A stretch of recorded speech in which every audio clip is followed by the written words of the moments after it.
PGSD Universitas Muhammadiyah Makassar. Pada hari ini, Rabu 30 Oktober 2024, saya akan melakukan praktik pembelajaran sebagai salah satu komponen uji kinerja UKP PPG. Terima kasih. Selamat menyaksikan. Wassalamualaikum warahmatullahi wabarakatuh.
kembali.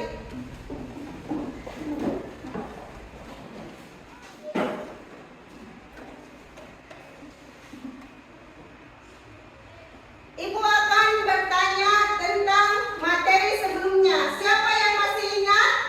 Saya. Apa yang kalian ingat? Teks narasi dan teks eksposisi. Iya, teks narasi dan teks eksposisi. Siapa yang bisa menjelaskan pengertian dari teks narasi dan teks eksposisi? Saya. Coba Aisyah. Teks narasi adalah karangan cerita yang menyajikan peristiwa atau kejadian secara kronologis atau berdasarkan urutan waktu. Teks eksposisi adalah tulisan yang menjelaskan ide, gagasan, atau informasi secara singkat, padat, dan Objektif. Ya, tepuk tangan untuk Aisyah. Selanjutnya, siapa yang bisa mengulangi pengertian teks narasi dan teks eksposisi? Saya. Coba Faiz.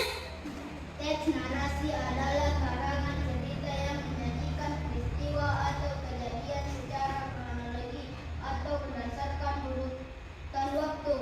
Teks eksposisi adalah tulisan yang menjelaskan ide, gagasan, atau informasi secara singkat, padat, dan objektif.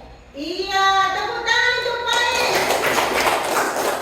Ya, tujuan pembelajaran kita hari ini yaitu kalian mampu mengidentifikasi ide pokok pada teks narasi dan teks eksposisi dengan tepat.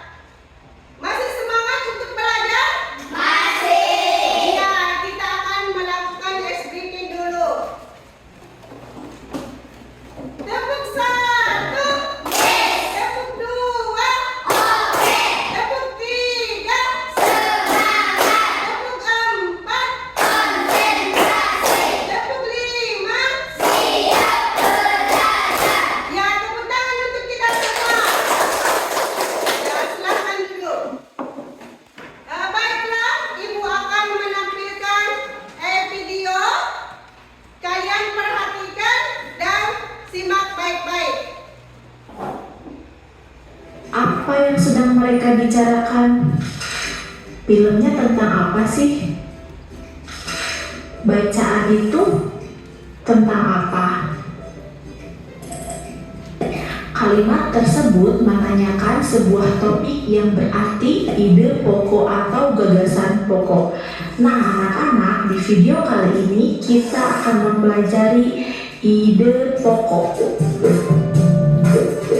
Ide pokok adalah sebuah topik yang akan dibahas di dalam sebuah paragraf. Istilah atau nama lain dari ide pokok yaitu gagasan pokok, gagasan utama, ide utama, pikiran utama, dan pikiran pokok. Ide pokok juga mencakup inti masalah, masalah utama, tema, topik, dan simpulan. Paragraf yang baik memiliki ciri. Yang pertama, memiliki ide pokok yang berfungsi sebagai topik pembahasan dan terletak pada kalimat utama. Yang kedua, memiliki beberapa kalimat penjelas berfungsi untuk menjelaskan topik tersebut. Unsur dari paragraf yaitu ada alinea, yang berarti ada kalimat yang menjorok sehingga posisinya seperti pada bacaan. Unsur berikutnya ada yang disebut kalimat utama. Pada umumnya terletak di awal paragraf atau di akhir paragraf. Kalimat utama akan memuat satu kalimat penuh sampai dengan titik. Unsur berikutnya yaitu kalimat penjelas atau disebut juga kalimat khusus. Ya, setelah kalian menonton video, ya, Ibu akan bertanya apa yang kamu lihat atau apa yang kamu dengar setelah tayangan tersebut. Coba, Sarah. Ide pokok, alinea, kalimat utama, kalimat penjelas, gagasan utama. Iya, tepuk tangan. Iya. Selanjutnya siapa lagi? Saya. Suci.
tersebut bertujuan agar Indonesia segera merdeka. Namun nyatanya pada tanggal 29 September 1929 hingga 31 Desember 1931 Belanda menjebloskan beliau ke dalam penjara.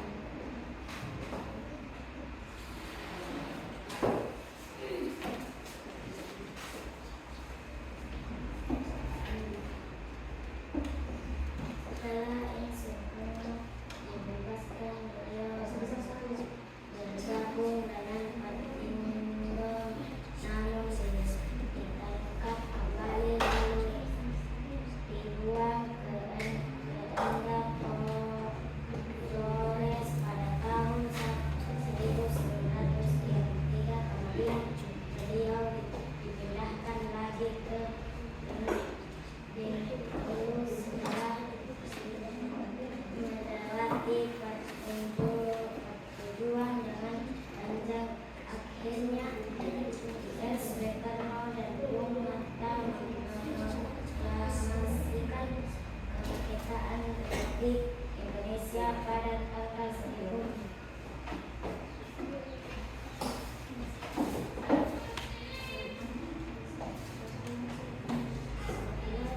Baca bahasa Sundanya. Setelah Insinyur Soekarno dibebaskan, beliau bergabung dengan Partindo, namun ditangkap kembali lalu dibuang ke Ende Flores pada tahun 1933. Kemudian beliau dipindahkan lagi ke Bengkulu setelah Tepuk tangan untuk kelompok 1. Nah, silakan duduk. Sebentar Ibu akan periksa jawabannya. Ya baiklah. Kita akan mendengarkan jawabannya. Bacaan pertama itu termasuk paragraf deduktif, yaitu beternak ayam sangatlah mudah dibagi masyarakat Desa Limbu. Yang kedua, langkah pertama yang harus dilakukan adalah membuat kandang ayam sesuai dengan kebutuhan. Selanjutnya, yang ketiga, tokoh yang mendirikan Partai Nasional Indonesia PNI pada tanggal 4 Juli 1927 adalah Insinyur Soekarno. Dan bacaan yang keempat yaitu ide pokoknya adalah Insinyur Soekarno dan Bung Hatta memproklamasikan kemerdekaan Republik Indonesia pada tanggal 17 Agustus 1945. Jadi berdasarkan pembacaan kalian mulai dari kelompok 1, kelompok 2 dan kelompok 3, ya, yang cepat dan tepat adalah kelompok 2 dengan waktu, ya, dengan waktu 2 menit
Thank you.